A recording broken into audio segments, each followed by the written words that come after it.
Now, Keith, this is your first performance appraisal as guest services manager, so I'll explain to you how it works. I've heard all about it. Well, let me just explain it to you, okay? Okay. I've rated your job performance in several categories: quality of work, quantity of work, attitude towards job and fellow employees. How did I do there? Well, let me just get through the list first, okay? Okay. Dependability, attendance, initiative, accepting responsibility, and communication skills. Now, take a look at my comments that I've made, and we'll discuss any questions you have. Okay. Excellent. Very good. Good. Dependability. Excellent. Thank you. Communication skills. Needs work. Needs work? Now, let me explain, Keith. Sometimes you have But I'm great with the customers.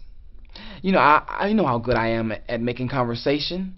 I always go out my way to make the customers feel welcome and... Yes, I know. But sometimes... I mean, ask anybody. I always, Keith, you know, I mean... Just listen, okay? Don't speak, just listen. Okay. Keith, you're natural. One of the best I've seen at this job. But you could use some work on your listening skills.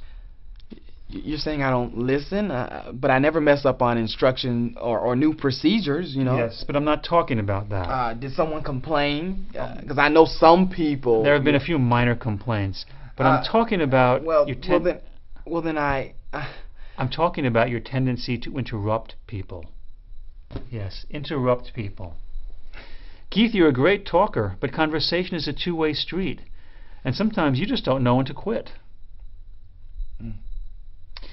Remember that salesman who came through from Wichita last week? Yeah.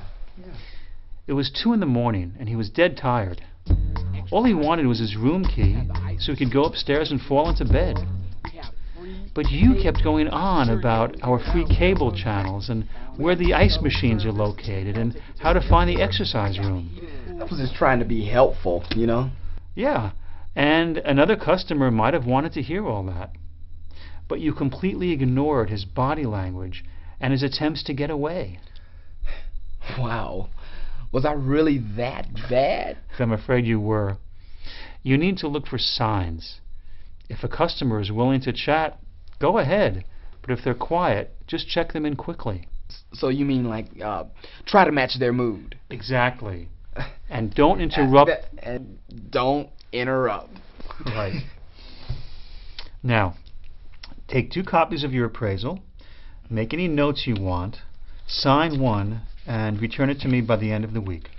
Okay. Any questions? Nope. I think I understand. This won't be easy, though. Real change never is.